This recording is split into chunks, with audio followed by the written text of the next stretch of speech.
जय हिंद साथियों, कैसे हैं? आशा करते हैं अच्छे होंगे और मस्त होंगे, स्वस्थ होंगे। आज इस क्लास में हम लोग नदी के बारे में जानकारी प्राप्त करेंगे और ये जानेंगे कि कौन सी नदियां कहां से प्रवाहित होती है और कहां से निकलती है और किन देशों से होकर गुजरते हुए वह और किस सागर में जाकर प्रवाहित होती है और गिरती है। ठीक है, चलिए आपका ज़्यादा समय विलम्ब नहीं करेंगे और ज़्यादा आपका नहीं गवाएंगे और चलिए आज के इस टॉपिक को शुरू करते हैं। बस वीडियो में बने रहिए। चलिए देखिए, आज का हमारा टॉपिक का नाम है भारत का अपवाह तंत्र। क्या टॉपिक का नाम है? भारत का अपवाह तंत्र। तो भारत का अपवाह तंत्र का मतलब क्या होता है पहले समझना है। सबसे पहले समझिएगा कि अपवाह तंत्र क्या होता है। हमारे मन में पहला सवाल आता है कि अपवाह तंत्र क्या होता है। तो अपवाह तंत्र का मतलब बताइएगा। अपवाह का मतलब होता है जब नदियों के द्वारा पानी प्रवाहित होती है, जब नदियों के द्वारा पानी दिशा में यानी किसी भी दिशा में प्रवाहित कर जाती है, उसको क्या कहते हैं? अपवाह। अपवाह का मतलब होता है नदियों के द्वारा जल जो प्रवाहित की जाती है उसको कहते हैं अपवाह। और तंत्र का मतलब होता है जब बहुत सारी नदियाँ एक साथ मिल करके और कोई मार्ग पकड़ते हुए वह जो प्रवाहित होने लगती है, बहने लगती है, उसी को क्या कहते हैं? अपवाह तंत्र। अपवाह का मतलब होता है नदियों द्वारा पानी को जो है प्रवाहित होना क्या कहलाता है? अपवाह कहलाता है। और तंत्र के बारे में बताएंगे कि जब बहुत सारी नदियाँ एक नदी के साथ मिलकर और वह प्रवाहित होते हुए बहुत विशाल रूप लेते हुए वह रास्ते को जो है यानी पहाड़ पठार को जो है चीरते फाड़ते हुए पानी जो आगे निकल जाती है, उसी को क्या कहते हैं? अपवाह तंत्र। उम्मीद करते हैं अपवाह तंत्र समझ गए होंगे। और हमारा टॉपिक का नाम है भारत का अपवाह तंत्र। मतलब हुआ कि भारत की नदियाँ किन किन देशों से होकर प्रवाहित होती है और कैसे प्रवाहित की जाती है, कैसे बहती है। देखिए अब यहाँ पर है भारत का अपवाह तंत्र है। इसमें जो है अपवाह तंत्र दो होते हैं। एक है हिमालयी अपवाह तंत्र। भारत का दो अपवाह तंत्र है, क्षेत्र है। पहला हिमालयी अपवाह तंत्र हिमालयी अपवाह तंत्र है और क्या है? प्रायद्वीपीय अपवाह तंत्र। तो हिमालयी अपवाह तंत्र क्या होता है पहले समझ लीजिए। हिमालय अपवाह तंत्र का मतलब हिमालयी बोलिए या तो हिमालय बोलिए। हिमालयी अपवाह तंत्र का मतलब होता है कि जो नदियाँ हिमालय से होकर निकलती है और हिमालय से होकर निकलकर वह जल को प्रवाहित करती है, उसको क्या कहते हैं? हिमालयी अपवाह तंत्र कहते हैं। और प्रायद्वीपीय अपवाह तंत्र क्या होता है कि पठारों से, ठीक है, भ्रंश घाटियों से होकर निकलने वाली नदियों को प्रायद्वीपीय अपवाह तंत्र के क्षेत्र में अंतर्गत रखा गया है।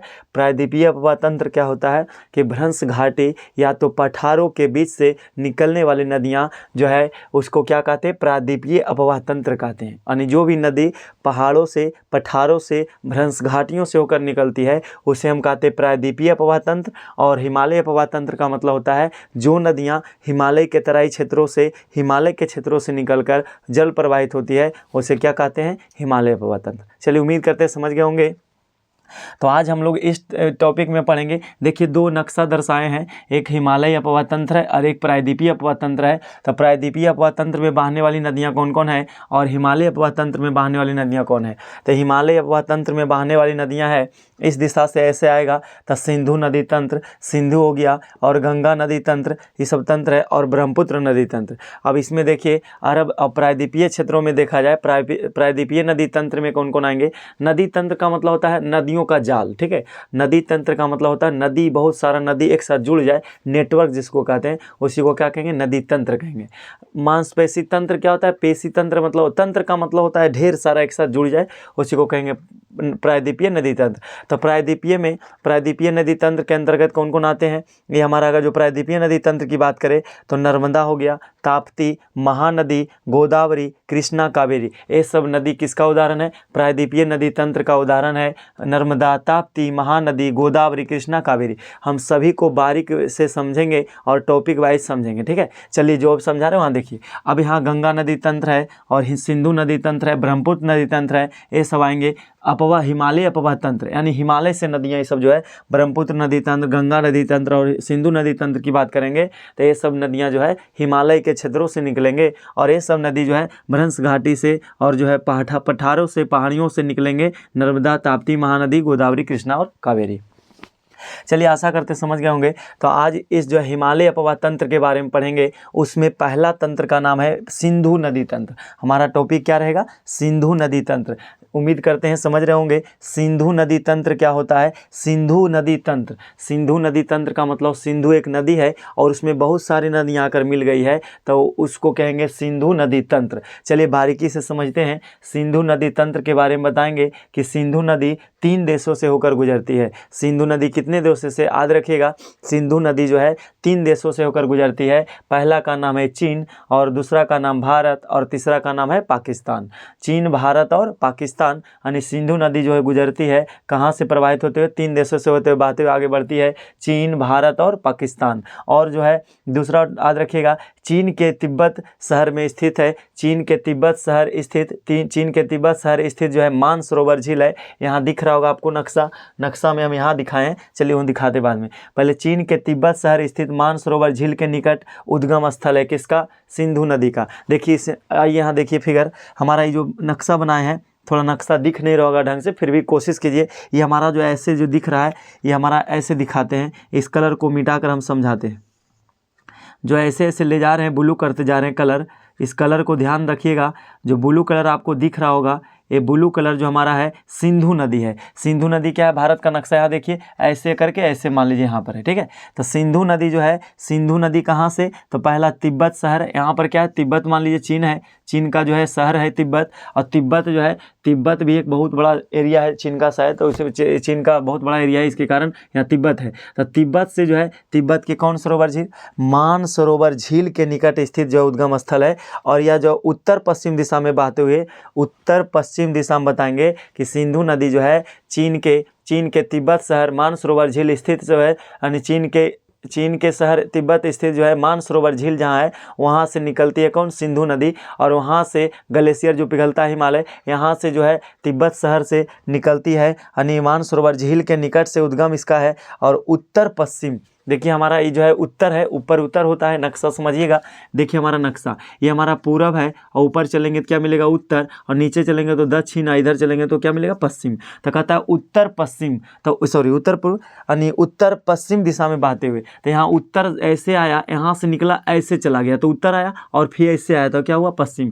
तो यहाँ जो सिंधु नदी है, ऐसे उत्तर होते हुए फिर पश्चिम दिशा में, तो बोलेंगे सिंधु नदी जो है उत्तर पश्चिम दिशा में बहते हुए भारत के, तो यहाँ देखिए भारत दिख रहा होगा, तो भारत के जो है, भारत के लद्दाख दमचौक, भारत के पास जो है लद्दाख शहर है, भारत के लद्दाख के दमचौक के पास से प्रवेश करती है। तो यहाँ भारत का जो शहर है लद्दाख है, यहाँ से क्या है? दमचौक एक जगह है, वहाँ से प्रवेश करती है कहाँ? भारत में प्रवेश करती है, चीन से भारत में आ गया। अब यहाँ जो है सिंधु नदी प्रवेश करते हुए आगे चलकर आगे बढ़ते हुए क्या करती है? और आगे बढ़ते हुए गिलगित से दर्दिस्तान के पास, पाकिस्तान में एक जगह है, ये जो आगे बढ़ेगा तो बढ़ते हुए जो है गिलगित यहाँ पड़ता है, गिलगित से जो बहते हुए दर्दिस्तान के पास पाकिस्तान में जो है प्रवेश कर जाती है, और एवं कराची से पूर्व होते हुए अरब सागर में गिर जाती है। और यह जो जैसे पाकिस्तान शहर में आया, ये हमारा इधर चाइना है, इस तरफ इंडिया है, ऊपर अफगानिस्तान है, इस तरफ क्या है? पाकिस्तान है। तो ऐसे पाकिस्तान में जब प्रवेश किया, तो दर्दिस्तान के पास पाकिस्तान में जब प्रवेश करता है, तो यह नदी कराची से पूर्व होते हुए, कराची जैसे है, कराची से पूर्व होते हुए, और कराची से पूर्व होते हुए कहाँ? और अरब सागर में गिर जाती है। अरब सागर हम यहाँ दिखाएं।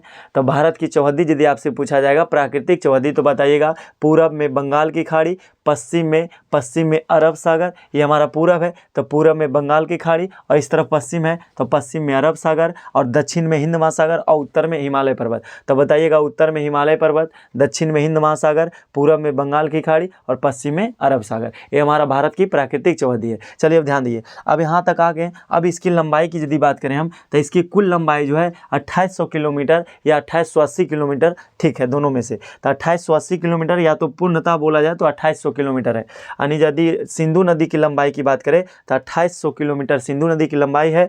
और यह भारत का लेह शहर जो है, यदि भारत का लेह शहर यदि बात करेंगे, सिंधु के दाएं तट पर स्थित है। देखिए सिंधु है, सिंधु नदी ऐसे चल रही है, ध्यान से देखिएगा, मेरा फिगर थोड़ा मिटा कर बताने का प्रयास कर रहे हैं। यहाँ देखिए सिंधु नदी ऐसे आई, तो ऐसे जब हम चलेंगे, हम ही ऐसे चलेंगे, तो ऐसे जब चलेंगे तो क्या हमारा दायां तट इस तरफ है, दायां साइड, तो दायां साइड मतलब उस साइड, ऐसे ऐसे इस साइड दिख रहा है, एरो दिखा रहा है इधर।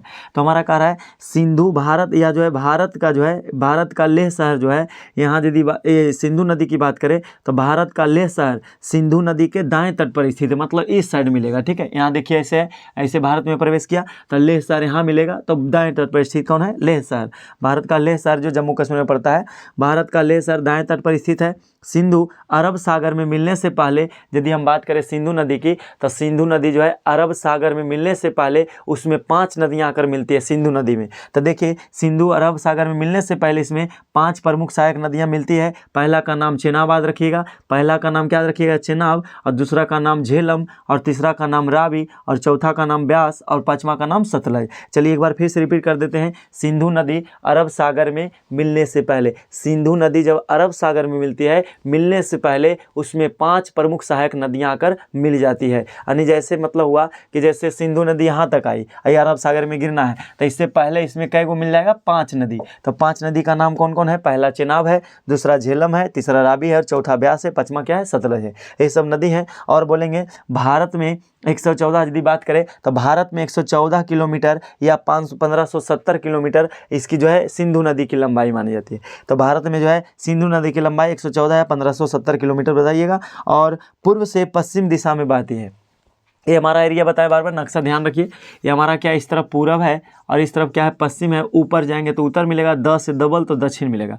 तो इधर पूरब के एरिया से बहते हुए और किस दिशा में गिरता है, पश्चिम में। तो इसीलिए बता रहा है कि पूर्व से पश्चिम दिशा में बहती है। इसका प्रवाह जो है अन्य नदियों का जो है सिंधु नदी का, ठीक है, सिंधु नदी जो है, सिंधु नदी घाटी नहीं बता रहे हैं, सिंधु नदी घाटी की परियोजना के बारे में बताएंगे। तो इस सिंधु नदी क्या है, तो सिंधु नदी जो है, सिंधु नदी पूरब से पश्चिम दिशा में बहती है। और यदि बात करें तो पाकिस्तान की एक बात और जानिएगा कि पाकिस्तान का सबसे बड़ी नदी है, पाकिस्तान की सबसे बड़ी नदी कौन, सिंधु नदी।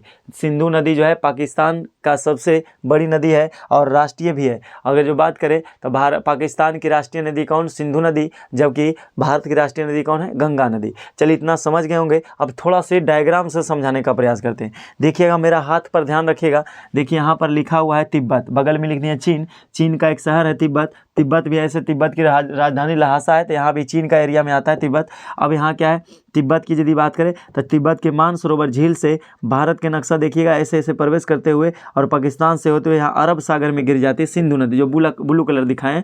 और यदि बात करें तो इसी में यहाँ से जो है, और आगे बात करेंगे तो यहाँ से सतलज नदी निकलती है, और ऐसे करके यहाँ से, और यह भी मिल जाती है किस में, सिंधु नदी में मिल जाती है। और उसके बाद ब्यास नदी है, और उसके बाद रावी नदी यहाँ से गया, इसमें मिल गया। और चेनाब नदी की बात करें तो चेनाब नदी जो है इसमें, यह भी सतलज नदी में आके प्रवेश किया। और झेलम नदी, तो झेलम 1, चेनाब 2, और रावी 3, ब्यास 4 और सतलज 5। यानी इसीलिए हम बोले थे कि सिंधु नदी जब अरब सागर में गिरती है, गिरने से पहले उसमें 5 नदियां आकर मिलती है। प्रमुख सहायक नदियां कौन है, 5 है। तो ये हमारा था सिंधु नदी तंत्र के बारे में था। थोड़ा से जो भी समझे होंगे, अगर जो उम्मीद करते हैं थोड़ा बहुत दिक्कत होगा तो उसको समझने का प्रयास कीजिएगा। नहीं समझ आएगा तो एक बार दोबारा देख लीजिएगा, दोबारा देखिएगा, समझ में आ जाएगा। ठीक है, और आगे हम इसके लिए जो है हम लोग पढ़ लिए सिंधु नदी तंत्र। तब इसमें आएगा चेनाब, झेलम, रावी, ब्यास और सतलज, सभी नदियों का उद्गम स्थल बता देंगे अगले वीडियो में। और यह भी बता देंगे कौन कहाँ से निकलता है, किसकी कितना लंबाई है, और कहाँ से जो है उसका उद्गम स्थल है, और कहाँ प्रवेश करता है, और किन किन लाभ क्या हानि क्या है। ठीक है, तो सिंधु नदी तंत्र। और इसके बाद अब ध्यान रखिए, ये हमारा था सिंधु नदी तंत्र। और कुछ टॉपिक यहाँ देखिए लिखे हैं। 1960 में क्या हुआ, 1960 ईस्वी में भारत और पाकिस्तान के बीच सिंधु जल समझौता हुआ। सिंधु जल समझौता हुआ मतलब जल के लिए समझौता किया गया भारत और पाकिस्तान के बीच। कब, 1960 ईस्वी में। तो उसमें क्या बात रखा गया कि सिंधु जल समझौता जब हुआ तो उसमें बात रखा गया कि 80% जो जल है पाकिस्तान रखेंगे। किस किस नदी का, तो इसमें लिखे हैं सिंधु नदी, झेलम नदी और चेनाब नदी, 3 नदी, सिंधु, झेलम और चेनाब। सिंधु नदी, झेलम नदी और चेनाब नदी की बात करें तो इसका 80% जितना भी जल होगा उस भाग का 80% हिस्सा पाकिस्तान लोग यूज करेंगे, और जबकि उसके 20% जो है इस नदी का सिंधु, झेलम और चेनाब नदी का 20% हिस्सा 1960 में सिंधु जल समझौता हुआ था, तो उसमें यह बात रखा गया कि पाकिस्तान के लोग जो है, पाकिस्तान देश जो है सिंधु नदी, झेलम और चेनाब का 80% भाग हिस्सा यूज करेंगे, इस्तेमाल करेंगे, और इस नदी का पानी जो है 20% हिस्सा भारत के लोग इस्तेमाल करेंगे। और उसके बाद जो है 20%, उसके बाद इसका उल्टी बात करें, अपोजिट बात करें तो रावी, ब्यास और सतलज, रावी नदी, ब्यास नदी और सतलज नदी की यदि बात करें तो इसका 80% हिस्सा भारत लोग यूज करेंगे। ऐसा बात रखा गया कि रावी, ब्यास और सतलज नदी जो है इसका 80% हिस्सा, 80% भाग, 80% हिस्सा जो है भारत लोग यूज करेंगे, जबकि 20% कौन, पाकिस्तान वाले लोग यूज करेंगे। ठीक है, अब ऐसा जो है अभी पहलगांव की घटना घटी है, तो इसमें ऐसा कहा जा रहा है कि जो है सिंधु जल समझौता को खत्म कर दिया जाएगा और सिंधु नदी को रोक दिया है। सिंधु नदी से बहने वाली नदी झेलम, चेनाब सब है, सभी नदी जो है पाकिस्तान में जो जा रही है, तो पहलगांव की घटना के अनुसार फिर देखा जाएगा आगे क्या होता है, सरकार क्या नियम नीति लागू करती है। ठीक है, इतना था हमारा सिंधु नदी तंत्र के बारे में, और आप लोग एक बार ध्यान से देख लीजिएगा और कोशिश कीजिएगा, जो भी समझ में नहीं आता है तो आप कमेंट कर लीजिए, बाद में देख करके उसको समझाने का प्रयास करेंगे। फिर मिलेंगे हम आपको अगले वीडियो में, और बाकी अगले वीडियो के लिए इंतजार कीजिए, और यदि चैनल पर पहली बार है तो सब्सक्राइब जरूर कीजिएगा। ठीक है, कुछ ना कुछ हम लाते रहेंगे, समझाते रहेंगे और आपका दिमाग को विकसित करते रहेंगे। ठीक है, मिलते हैं, जय हिंद।